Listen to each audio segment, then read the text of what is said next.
Sebagai negara yang demokratis, Indonesia mayoritas penduduknya beragama Islam. Mayoritas penduduk Indonesia beragama Islam yang menjadikannya sebagai negara Muslim.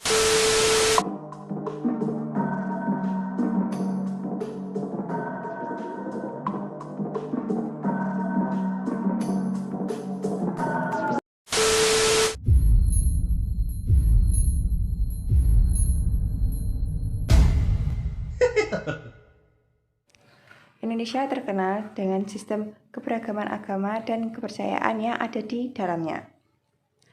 Mayoritas penduduk Indonesia beragama Islam yang menjadikannya sebagai negara Muslim terbesar di dunia.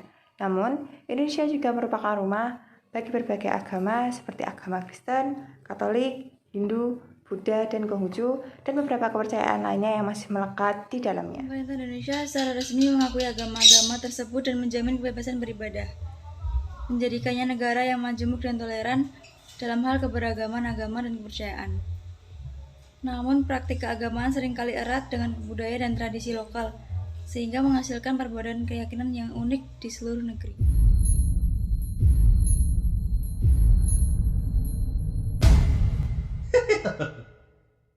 Untuk jawaban yang nomor 2, bangsa Indonesia terdiri atas beragam kebudayaan dan perbedaan. Salah satunya yaitu sistem kepercayaan dan agama. Ada 6 agama yang diakui di Indonesia, yaitu agama Islam, Kristen, Katolik, Hindu, Buddha, dan Konghucu. Sebagai negara yang demokratis, Indonesia mayoritas penduduknya beragama Islam, bahkan menjadi negara dengan jumlah paling banyak penduduknya beragama Islam terbanyak di dunia. Indonesia juga sangat menjamin kebebasan beragama, di mana setiap penduduknya berhak memilih dan menjalankan keyakinannya masing-masing. Keyakinan tersebut harus berdasarkan kepada Tuhan Yang Maha Esa, yang sesuai dengan sila pertama Pancasila, yaitu ketuhanan Yang Maha Esa. Selain dari ke-6 agama yang telah diakui oleh negara, pemerintah juga menetapkan adanya aliran kepercayaan. Ada banyak aliran kepercayaan yang ada di Indonesia nih. Nah, menurut catatan Kemendikbud, pada tahun 2017 lalu, total ada sekitar 187 kelompok aliran kepercayaan di Indonesia.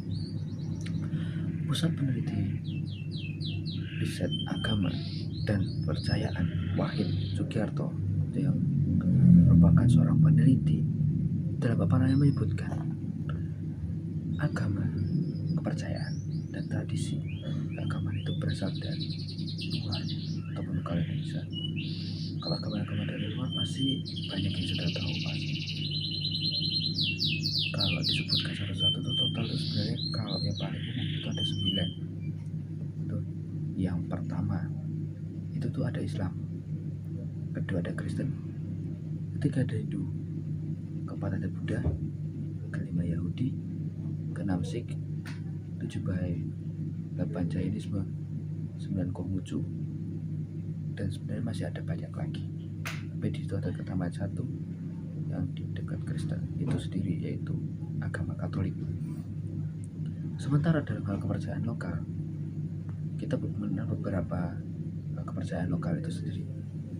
Yang pertama itu ada Parmalim yang berasal dari Tobasa, kedua Ugamo bangsa Batak dari Tapanuli Utara, ketiga Parkebu dari Hindu Karo, keempat Marabu yang berasal dari Sumba, kelima Sai Baba dari Jawa Barat, dan 6 agama Kejawen yang berasal dari Pulau Jawa itu sendiri. Ada juga yang unik, yaitu kepercayaan yang seperti diajarkan pada ajaran Islam, atau setidaknya diinspirasi oleh ajaran Islam, seperti Sang Tuai dari Sangir Talaut, Islam Ma'rifat dari Haruku, dan Islam Batu Teluh dari Lombok. Dari semua kepercayaan lokal tadi, saya akan menjelaskan salah satunya yang emang sering kita dengar, yaitu kejawen. Sebenarnya kejawen itu dari mana sih? Istilah kejawen itu dari mana? Dan inti ajaran itu apa? Jadi untuk istilah sebenarnya ini merupakan filsafat atau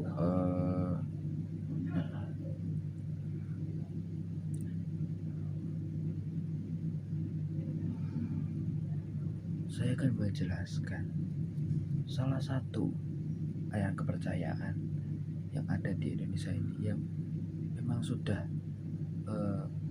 banyak orang ketahui, yaitu ajaran kejawen. Nah, sebenarnya itu apa sih inti dari ajaran kejawen itu tuh? Nah, ini dia. Inti dari ajaran kejawen dikenal dengan sebutan Sangkan Paraning Dumadi, yang artinya dari mana datang dan kembalinya hamba Tuhan. Ajaran ini menjelaskan bahwa orang Jawa sejak dulu sudah mengakui keesaan Tuhan, dan aliran filsafat kejawen biasanya berkembang seiring dengan agama yang dianut oleh orang tersebut. Jadi kejawen itu saya itu mengalir, dan itu bisa saya itu bergabung dengan agama-agama lain gitu.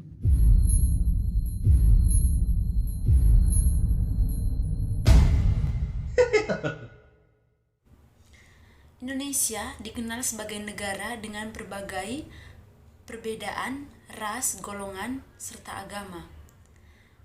Selain perbedaan agama dan religius, ada juga perbedaan lokal antara setiap daerah yang ada di Indonesia. Yang pertama, saya akan menjelaskan aliran kepercayaan dari agama Islam. Agama Islam itu kitab sucinya adalah Al-Quran, hari rayanya adalah Hari Raya Idul Adha dan Idul Fitri. Pemuka agamanya ustadz atau ulama, tempat ibadahnya di masjid. Kemudian cara beribadahnya yang pertama itu sholat, zakat, haji, dan puasa. Yang kedua itu agama Protestan. Agama Protestan, kitab sucinya adalah Alkitab. Kemudian hari rayanya Hari Raya Natal dan Paskah.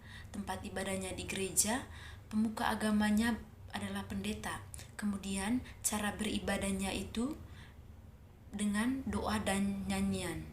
Yang ketiga adalah agama Katolik. Agama Katolik kitab sucinya adalah Alkitab. Kemudian hari rayanya Hari Raya Paskah dan Natal. Tempat ibadahnya di gereja, pemuka agamanya imam dan pastor. Cara beribadahnya dengan misa dan juga doa rosario. Keempat, agama Hindu. Kitab suci dari agama Hindu adalah kitab suci Veda. Hari rayanya Hari Raya Nyepi dan Galungan. Kemudian tempat ibadahnya pura. Kemudian pemangku agamanya yaitu pandita atau sulinggi. Cara berdoanya yaitu dengan meditasi atau upacara. Yang kelima, agama Buddha. Agama Buddha memiliki kitab suci yang disebut dengan kitab suci Tripitaka. Kemudian hari rayanya yaitu Hari Raya Waisak, dan juga tempat ibadahnya yaitu vihara. Pemuka agamanya yaitu biksu atau biku. Kemudian cara beribadahnya dengan meditasi dan juga puja. Yang keenam itu adalah agama Konghucu. Agama Konghucu memiliki kitab suci yang disebut dengan kitab suci Sisuvujing. Kemudian hari rayanya itu Hari Raya Imlek atau Cap Gohme.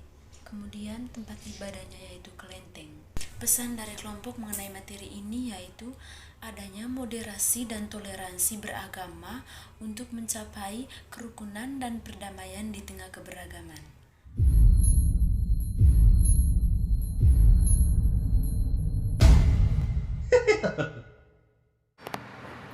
Moderasi beragama di Indonesia dapat dijadikan sebagai strategi kebudayaan untuk merawat Indonesia yang damai, toleran, dan menghargai keragaman. Moderasi beragama adalah cara hidup untuk rukun, saling menghormati, menjaga dan bertoleransi tanpa harus menimbulkan konflik. Karena perbedaan yang ada, tujuan toleransi beragama adalah meningkatkan iman dan ketakwaan masing-masing penganut agama dengan kenyataan ada agama lain. Dengan demikian, kita sebagai umat yang menganut ajaran agama semakin menghayati dan memperdalam ajaran agama dan berusaha untuk mengamalkannya.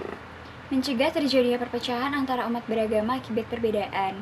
Agama bukan alat untuk pemecah persatuan. Agama adalah alat untuk mempersatukan umat.